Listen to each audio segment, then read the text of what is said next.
کیا آپ نے کبھی کسی بزرگ کی زندگی میں ایسی قدرت دیکھی ہے جسے سمجھنا انسان کے بس کی بات ہی نہ ہو؟ دکن کی دھرتی پر ایک ایسی ہی رحمت اتری تھی، حضرت بندہ نواز گیسو دراز کے روپ میں، اور ان کے ساتھ ہوا وہ واقعہ جس کے بارے میں لوگ آج تک چپ ہیں، مگر اس کی گونج اب بھی گلبرگہ کی ہواؤں میں محسوس ہوتی ہے۔ صدیوں پہلے جب گلبرگہ ایک چھوٹا سا شہر تھا، لوگ ایک عجیب سکون کی لہر محسوس کرتے تھے۔ کہتے ہیں یہ سکون کسی شخص کی وجہ سے تھا، حضرت بندہ نواز گیسو دراز، جن کی زندگی صرف علم اور تصوف نہیں تھی بلکہ ان کے پاس ایک ایسی رحمت تھی جسے لوگ راہ حق کا نشان کہتے۔ ایک رات شہر کے باہر ایک پرانا درخت ہوا میں ہل رہا تھا، آس پاس اندھیرا اتنا گہرا تھا کہ سانس تک سنائی جا سکتی تھی۔ اسی اندھیرے میں ایک مسافر بھٹکا ہوا، بے چین اور تھکا ان کے در پر آیا۔ ہوا میں ایک عجیب بوجھ تھا جیسے کچھ ہونا باقی ہو۔ کہتے ہیں وہ مسافر ایسی مصیبت میں گرا ہوا تھا جسے کوئی سلجھا نہیں سکا۔ اس کے چہرے پر اداسی، آنکھوں میں درد اور لبوں پر صرف ایک ہی نام تھا، بندہ نواز۔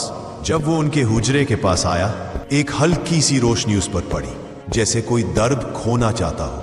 حضرت نے اس پر ایک نظر ڈالی، بس ایک نظر، اور اس نظر میں ایسی قوت تھی جیسے سالوں کا بوجھ پل بھر میں ہلکا ہو گیا۔ روایت کے مطابق اس مسافر نے ایک عجیب واقعہ بیان کیا۔ کہتا تھا راستے میں اکیلے چل رہا تھا اور مجھے لگا کوئی میرے ساتھ ساتھ چل رہا ہے، مگر پیچھے مڑ کر دیکھا تو کوئی نہیں۔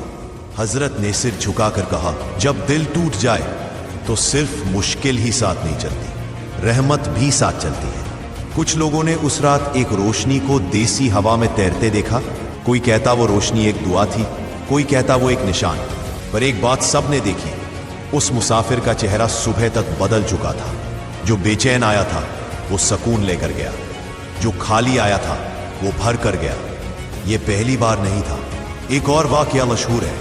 گلبرگہ میں ایک عورت اپنے بیمار بچے کو حضرت کے پاس لائی۔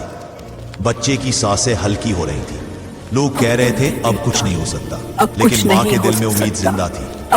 وہ بار بار صرف اتنا کہہ رہی تھی، آپ کے ایک اشارے سے میری دنیا بدل سکتی ہے۔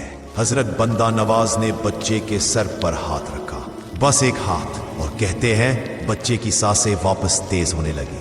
اس کی آنکھوں میں روشنی لوٹ آئی۔ لوگوں کے چہرے پر حیرانی تھی اور ان کے دل میں احساس کہ یہاں کچھ الگ ہوتا ہے۔ گلبرگہ کی ہوا آج بھی اس لمحے کو اپنی مہکتی دھول میں سنبھالے رکھتی ہے۔ کوئی کہانیوں میں مانتا ہے، کوئی روایتوں میں، لیکن ایک سچ سب کے دل میں بس گیا۔ حضرت بندہ نواز کا در وہ جگہ ہے جہاں انسانی کوشش رکتی ہے اور رحمت کا سفر شروع ہوتا ہے۔ آج تک لوگ یہ نہیں سمجھ پائے انہیں یہ قوت کیسے ملی، کون تھی وہ رحمت جو ان کے ساتھ چلتی تھی، اور کیوں ان کے نزدیک آتے ہی انسان کا بوجھ ہلکا ہو جاتا تھا۔ جواب شاید کسی کتابوں میں نہیں، جواب تو ان کی روحانی تعلیم میں چھپا ہے، اور اس سکون میں جو ان کے در پر قدم رکھتے ہی دل میں اتر جاتا ہے۔ اور شاید جب آپ خود وہاں جائیں گے تو وہ عجیب سی لہر، وہ گہرا سکون، وہ رحمت آپ کو بھی محسوس ہو جائے۔